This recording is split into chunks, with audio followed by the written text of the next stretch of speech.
Well, a lot of things: vocabulary, legal, medical, outlines, uh, procedures, how to polish a transcript. They don't know any of that. You think the court, in the state court, they don't know any of that? They don't know any of that. Why do you say that? Because there's no reporters there who are any good. Why? They passed the exam and they went in there. Who's teaching them anything?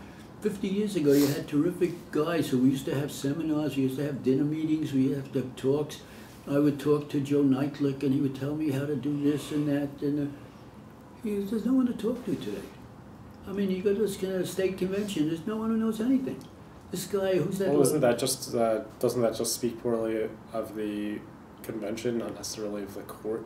No, it speaks poorly of the fact that even like the president, this girl Harriet who became president, she didn't know beans. She's a teacher, and she teaches this cockamamie system. So I told her, I said, that's a cockamamie system you teach. It's called STEN Ed.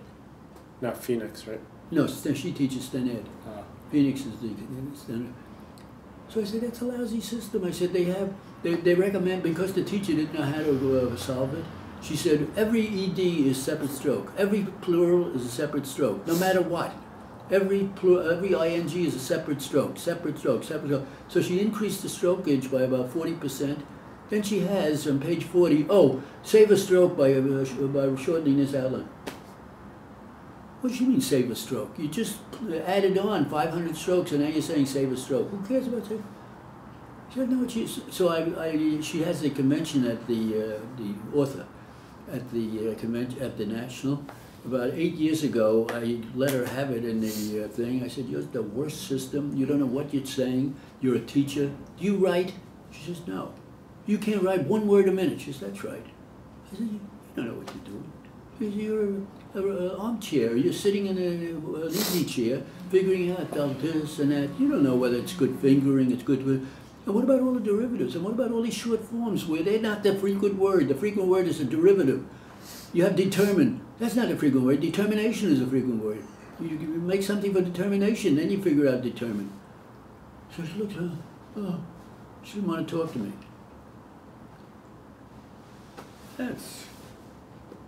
So there's no one out there who knows anything. I haven't met a reporter among all these veteran reporters. They all have ingrained the bad ideas, the bad ways of doing it. They have no idea, foggy. Oh, just a minute, we're in verbatim. What do you mean you're changing that? I said verbatim. Verbatim is a concept in a classroom, not a courtroom.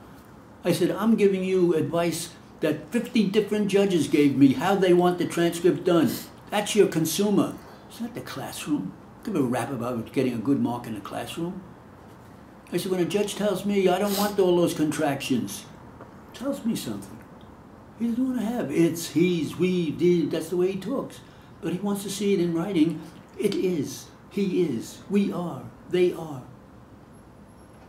It's changing any sense. But verbatim, I said, look, verbatim, that's a teacher. Says verbatim. It's a good idea in the first year to verbatim. Because I don't want you to, before you know what you're doing, to start changing things around. But after a while, you should get away from that. So anyway, so there are no teachers around who are any good. Even the ones who are very good writers doesn't mean that they're good teachers. Like Harold Gordon was a state champion, and Dom Terci was a state champion. They're very good writers. They don't know beans about teaching. They got their schools, the usual dirty secret, 10% made it. 90% failed, which is why their schools failed. They were making money, that's all they're interested in. So who's responsible for picking up all this slack? Fixing the schools or fixing the reporters? Oh, well, it's, at the moment, see, I'll tell you what some of the advantages are. The judges know zero about reporting, about transcripts, about anything. They think if a transcript is full of a lot of mistakes, that's the way it is. That's what we expect. Now, if I remember being in the court about 2 years, and I had some problem with the reporting, this or that, so I asked the judge, He gave me a nutty answer. Then I realized, what am I asking him for? He doesn't know anything about reporting. He knows about judging. He knows about the law. He doesn't know anything about my job there. That was the last time I ever asked a judge anything. After that, I just used my best judgment, and it always worked out. I mean, there's no one in the court who knows anything about court reporting, least of all the clerks. To give you an idea, when Julian Covell, very good Pittman writer, he was the chief reporter in the 1950s, 60s, 70s in the Supreme Court. So at that time, the tradition was that the chief reporter for seniority gets all the uncontested matrimonials. There are about 5 a day. It's a 10-minute little proceeding where usually the wife comes in and the lawyer has her take the witness stand and testify to why she wants a divorce, and that's it. The husband doesn't show up, the lawyer doesn't show up. But the statute says you must have a transcript in order to get a judgment. So then the lawyer would come over to me. It was always 15 pages. It was always like $20, $25. So you get 5 a day, that's you're making $125 a day. That's $600 a week at a time when money was worth something. In transcript only, nothing to do with salary. So the chief reporter would say that none of the juniors are going to get this. I'm taking them all. So he'd go to the clerk's office. So then he would always take the clerks out to lunch every day, you know. He wanted to keep their goodwill because the lawyer would call up, I want to have an uncontested, oh, well, all right. And they had the goodwill of the reporter. They knew the reporter was making money. That was big money. That's the way the Supreme Court worked it. Because this Covell was good. His wife was his typist, and he eventually married her. And George Covell, his son, became chief reporter, not chief, but he became president of the State Association. And when I had a class in 1951 in Interborough Institute, I was working in the Supreme Court, and in the evening I had this class. So a bunch of guys, and the previous teacher was a rotten teacher, so they were going nowhere. So I said, look, forget about all the short form and the outline, all dictation practice every day, do it. So they all started to do very well, and including this guy, George Covell, who was the son of the chief reporter. And he had good aptitude, and he got it. So he passed the exam, and he got the job. He got married to some girl up in Newburgh somewhere, and he lived up there, so he took the job up there in the Supreme Court. He did very well. But his father so I asked his father once, how did you become so good in Pittman? He beat all the stenotypists to get his job. He was like 3rd on the list. So he says, my wife gave me dictation every morning for an hour for 6 years, after I had 200. I was ready for the Supreme Court. They came out top of a couple other guys did the same thing. They came out on top of the list. So they could write 240, 250 very accurately. So he had a big reputation there, and we had a chief judge initially when I started, Judge Hallinan, who liked him a lot because he realized he's really good, Pittman writer. And they would appreciate that because they all had taken shorthand in high school somewhere, you know, and they knew that they're bumbling around with 40 words a minute. This guy's writing it, you know, he reads it right back. So he was big in the, I don't remember what it was, some big fraternal organization, national organization. They'd have a yearly convention. So he got the job of reporting the convention for this Covell. So Covell used to make for a week, about $1,000 for that week. Take all the minutes down, make a transcript. So, because he had a good reputation. Yeah, even I had a good reputation in Southern District. So when they had some freelance job, there was not just a deposition, but was a big job, like a week's convention in Washington. The chief reporter calls me up. He says, Bill, he said, one of our judges is a member of the American Law Institute, and he says that they're complaining bitterly they get rotten transcripts from the convention there, and I volunteered that I'll send a reporter who'll do a good job. So he said, oh, all right, to get rid of the responsibility. So he says, now I'm telling you, the chief reporter, take one of our reporters and send him out there and do a good job. So he asked me, "We want to go?" I said, "Yeah, I'd go." Free week in the hotel, the big hotel there. So I did, and it was a fascinating convention, and it was right down my alley. It was all legal, all legalistic, all lawyers, and judges, and the language, and it was very good to take because there were about 7 different lawyers who were assigned 2 months before to give a talk on different types of law. So there was one guy on civil law, one guy on criminal law, one guy on matrimonial law, one guy on tax law, one guy on international law, one guy on something else. It's fascinating. But each one had to write up what's called a restatement of the law, how the law is affected by the Supreme Court decisions of that year. So each one would take the ones that had to do with civil law. If the one guy is going to talk on civil law, and he'd read the decisions, and he'd say, "Gee, this changes the law slightly," and he'd write in his restatement. And with the tax law and all the other law. Then we start out, so in the Mayflower Hotel. So in the main ballroom, there are 300 people who are representatives of different states who are members of the American Law Institute. And they assigned 3 months before what they called the reporter. A reporter to give a talk on civil law, another one in the morning, the afternoon on criminal law, the next morning on tax law, the next morning on some other law. So I'm sitting there below the dais in the first morning, and all of a sudden everyone stands up. In walks the Chief Justice of the United States with 4 policemen around him. He just came over from the Supreme Court to give an opening talk.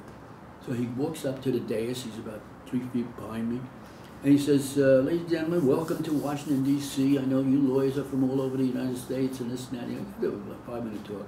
Then he walks out and goes rushing back to the Supreme Court.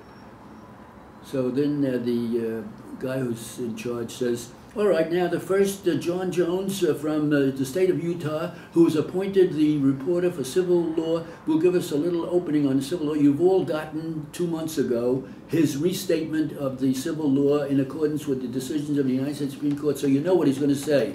He's just going to say for 2 or 3 minutes, give you a resume, and then he's going to ask for questions." So this guy gets up there and he talks for about 15 minutes and this and that, gets all through. So then this General Chairman says, "Any questions?" So this woman gets up, says, "Yes, I have some questions." Ginsburg, she's now the Supreme Court judge. At that time, she was a member of the American Law Institute. She says, "I read your restatement of the law in accordance with the Supreme Court decisions, and I've listened carefully to what you just had to say. You're dead wrong. Dead wrong. You're off the wall in your interpretations. And let me tell you why." And she goes on. He couldn't believe it. This guy is like the best lawyer in Utah that they assigned this to. He's affronted. "What do you mean I'm dead wrong?" She goes on and on, letter and verse, exactly why it's wrong. She sits down. Some guy raised his hand, Judge Friendly, who's the top federal judge in the United States. He was voted the best federal judge in the United States. He's from the Second Circuit here in New York. He says, "I've listened to what the reporter has to say with respect to his restatement of the law and his resume, and I've listened to Ms. Ginsburg and her interpretation of the law, and I think that you're both dead wrong, off the wall. Here's what I would interpret." And then he goes on, he's got a completely different interpretation. They're all listening, boy, they couldn't believe what they're hearing. But these people who are doing this are all esteemed lawyers and legal scholars, and everyone's listening to them. So anyway, it was fascinating to take all this down. But the problem was, then they started all loosening up, and they started walking to the mics. The mics were in the car where they were out in the Grand Ballroom. So they walked. So on the way to the mic, "And therefore I say," he gives his name and where he's from when he's not at the mic. He didn't reach the mic yet. He's walking to the mic. "And therefore," I don't hear it. Then he starts talking. So I thought, gee, I don't have, who the hell is that? Who is that guy? So I put down a red tie and a shirt or this, or bald or glasses or something, some designation. And then someone says, well, when Mr. Smith said, oh, Smith, there's to put Smith, and from Ohio. And so I get enough information there. When the whole day is over, I got about 10 designations. Funniest idea. So I go to the office. I said, you have a list of people who are here? He says, yeah, we have it by card, by state. I said, there was one guy I didn't get at all from Utah. He was the first guy. So I said, who's from Utah? He says, oh, we have one delegate from Utah, John Smith. Oh, thank you. I put it down. It's got to be him. I mean, he's the delegate. And a few others I got that way. And then during the recesses, during the day, I would go over to a guy, and they had nameplates, but I couldn't see them too well, so I get close. So I said, I'm sorry, but I missed your name. Are you? Oh, he says, my name is so-and-so, and I'm from Denver and Cincinnati. Get all through. I do the transcripts, about 700 pages. At home, it took me about 2 months to do. I finished it usually the week after the 4th of July. The chief reporter calls me in. He says, we got a lot of compliments about they want you to take it next year too. I said, all right, fine. I take it for about 6 years. Then one year, the secretary in charge of Southern District calls me in. We have a problem this year with that American Law Institute. I said, what is it? She said, you also take for us one other thing during the year, and that is the Committee for Economic Development, which is a think tank of corporate presidents. They're having their convention the same week as the American Law Institute, the week before the Memorial Day weekend. So I said, so I can't take both? She says, no, you can't take both. I want you to tell me which one you want, and I'll tell the other one that you're not going to go. They'll have to get someone else. I said, all right. I said, I think I'd like to take the New York one because the Washington one is fascinating, but I'm used to it. I've taken it about 6 or 7 times. I've had it, and I've had Washington, D.C. and walking around, you know, after a while. She said, all right. So she calls up this guy McCarthy, who was the administrative head, that Bill won't be able to be taking it. You'll have to get someone from Washington. I said, all right. I get a call about 3 days later from him. Bill, this is Jack McCarthy of the American Law Institute. Could you recommend someone, a court report? I understand you can't take it, but could you recommend someone to take it? I said, wait a minute. You're from Washington, D.C. They've got 1,000 reporters there. He says, that's right. And he says, before we had you, we had about 6 of them, and they all did a rotten job. They don't know the law. They don't know the legalistic stuff we're talking about. They don't have the speed. They don't hear it correctly. They don't get the designations right. He says, can you recommend someone good? So I said, yes, I can. I said, but you'll have to pay for the airfare because this is a person who lives out in Kansas. So I said, that's all right. I said, his name is Chuck Boyer. He's the national speed champion last year, for the last 3 years. Very good reporter. Oh, okay. So I said, I don't know if you get him. Here's his number. You can call him up and take care of it. So he calls the guy up, and the guy says, yes, he'll take it, and he takes it. I get a call in August from this Jack McCarthy. He says, Bill, next year we're going to have the convention again, and could you recommend someone for us for next year? I said, what happened to Chuck Boyer? He said, he did a rotten job. I said, what do you mean he did a rotten job? He's a very good reporter. He says, about 10 different times he's got voice. We can't tolerate that. I mean, voice. Gotta know who's talking from the audience. You don't want voice. He says it's obvious, and he didn't edit it. Got grammatical errors in there. He says he just put it off, shot it off as fast as he could, and sent it in. He didn't make any effort. He said you didn't have a single voice. You had everybody who talked, who designated. So I was thinking to myself, that's right. I did a lot of running around to do that. He says, this guy has all the way through voice. He's not taking the time. You're not going to take 5 minutes out to find out who it is.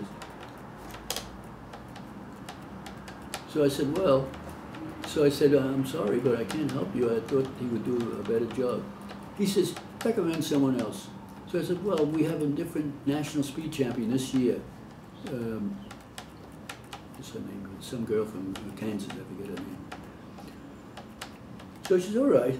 So I said, I don't know whether to get her, so I'll call her. So he calls her up, and she says, well, I have a problem in that my husband is a bank president. She lived in a small town outside of Kansas City, about 20 miles outside of it. And he was the bank president of a small branch bank. And he had one lung, so he would walk around with an oxygen tank. In case he got short of breath, he would quickly take the tank and put it over his nose, on the tube, and get some breath. So she tells him that I have to talk to my husband about it. I don't know if he wants me to leave the room. Hello?